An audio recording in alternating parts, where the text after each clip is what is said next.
another country. Now, this gathering is set for August in Johannesburg. Anil Sooklal, South Africa's ambassador at large on Asia and BRICS, says there's a fixed date of the 22nd to the 24th of August at the Sandton Convention Center in Johannesburg, and preparations are already underway. Let's, of course, bring you this and more with governance analyst Thembisa Fakude.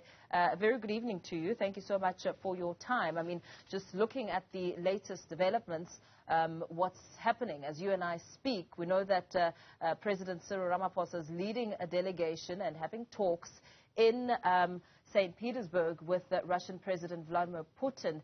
And we know that just yesterday, the delegation of African heads of state went to Ukraine and spoke to Ukrainian President Vladimir Zelensky, who urged them, as heads of states, to call out Moscow as the aggressor.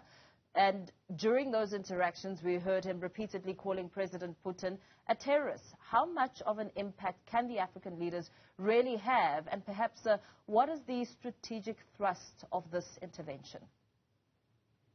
Well, I think what made matters worse yesterday was that the bomb alert alarms that went on while the President of South Africa and other heads of state were in Kyiv. So that created a problem. And I think what Volodymyr Zelensky was trying to do yesterday during that press conference was just trying to emphasize to the heads of state the situation in which the Ukrainians live under, and to emphasize that to President Ramaphosa and others, to basically pass the message on to Putin, Vladimir Putin, that the situation is dire for them. They are digging in their heels in terms of continuing with the fight against the invasion by Russia.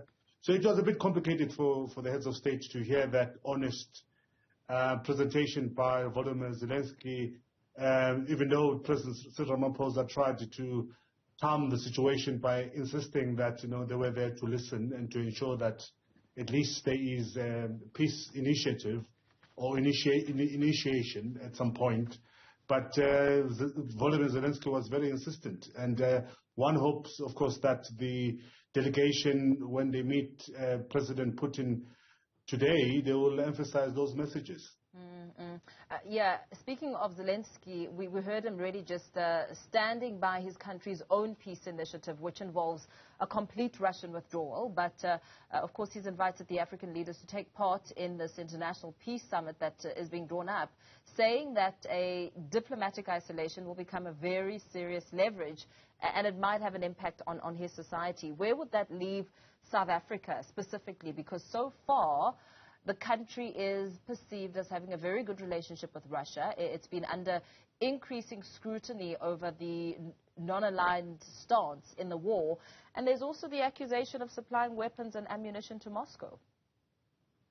Well, notwithstanding all the criticism that has come President Cyril Ramaphosa's way in DERCO, I think yesterday President Cyril Ramaphosa did some good work. The fact that he had that press conference in Kyiv and insisted during that press conference that he was there to listen more than anything else, and is going to go back, or is going to go to Moscow to listen.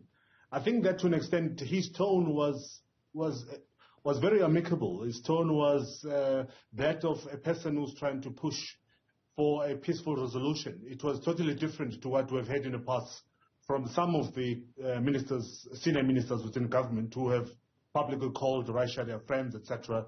President Cyril Ramaphosa yesterday was really a statesman, and to me, at least from where I was sitting yesterday, I saw a person who was really trying to change the perception that South Africa has invited over the past couple of months in this regard. And of course, what has come to the forefront once again with the talks happening this evening is a lot around the impact of the war on the continent. I mean, yesterday, Zelensky said that the world is aware of the role of Ukraine's maritime grain exports for food security, but pointing fingers to Russia when it comes to the Black Sea and, of course, opening up of movement there. We heard President Ramaphosa also making that call to President Putin as the talks are underway, asking him and talking about the impact of the war on the continent and calling for the movement. And Putin did respond, also seemingly perhaps taking off the responsibility, saying that this was already underway even before the war, linking it to the Western side, the US, and COVID-19, and how they were harboring all grains for themselves. He even gave a breakdown of how much in terms of percentage has gone to African countries as opposed to the EU. Yeah, but I think that narrative would just undermine the main objective of this mission. This mission is there on the objective of trying to achieve peace in Ukraine. Yes, of course, there is a continental interest in terms of ensuring that there is a continual flow of food, but in the form of grain and seed into Africa and fertilizer into the African continent.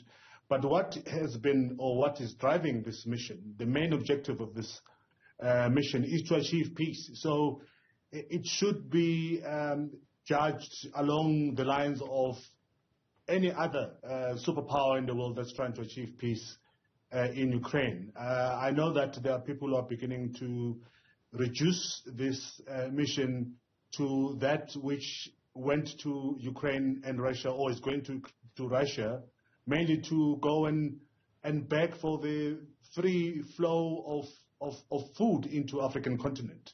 But the main mission here is to go and speak to these two countries for them to achieve peace. So it has to be given that status, because it is about that. It's the first of its kind. Africa has always been a country that's been receiving peace missions from other countries, but for the first time we see African countries grabbing the bulls by the horn and going to these countries that are currently engaged in this conflict, that is Russia and Ukraine, to speak sense, to go and try and achieve peace. So I think it's important for us to amplify that position. The food security is a secondary purpose of this mission. And I think it's important for us to emphasize that, because I've already heard that narrative highlighting or putting as a priority that the mission is there mainly to guarantee food security and the flowing of food into the African continent. And I think it's important for us to emphasize that they're there mainly to achieve peace. Yeah. We heard President Ramaphosa, in fact, this evening saying that you say it's the first of its kind. He called it a historic mission and really just emphasizing how significant it is. But looking at the other issue, the BRICS Summit, we heard Ramaphosa yesterday as he took questions from some journalists saying that the matters under consideration, it will be discussed. And, of course, that discussion is expected to take place between the leaders today. I mean, what is your take on the possibilities, given the climate? Well, personally, I think that discussion has been exhausted. I mean, we've had foreign ministers, BRICS foreign ministers meeting in South Africa. We've had telephone calls between to and fro between the Russians, the Chinese, and the South Africans. So that discussion, I think, has been exhausted. I think the main purpose of this meeting is mainly about achieving the first step towards peace, and I think that's what's going to be emphasized. I know all of us want to see President Ramaphosa raising the issue. I've had some of the journalists during the press conference yesterday posing the same question. But I think the priority for this meeting will be for him to speak to Vladimir Putin to initiate some sort of steps towards peace with Ukraine. By the way, I have a thesis that the mission that we have at the moment in Russia is, by and large, a front for Russia, because Russia finds itself in a much more complicated position, and in order for them to save face, they had to initiate this discussion. But this is a thesis that me and some of my friends have. It's not necessarily supposed to be believed by everybody else, but kind of holds water, having seen what's been happening.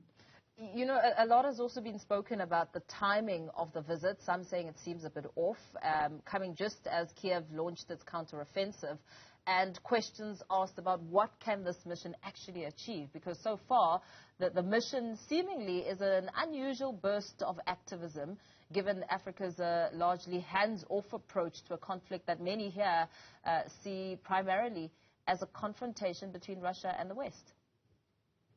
Well, notwithstanding what I've just said regarding my thesis, I think it's dead on arrival. The fact that both leaders have dug in their heels in terms of the conditions to the peaceful negotiation of any sort.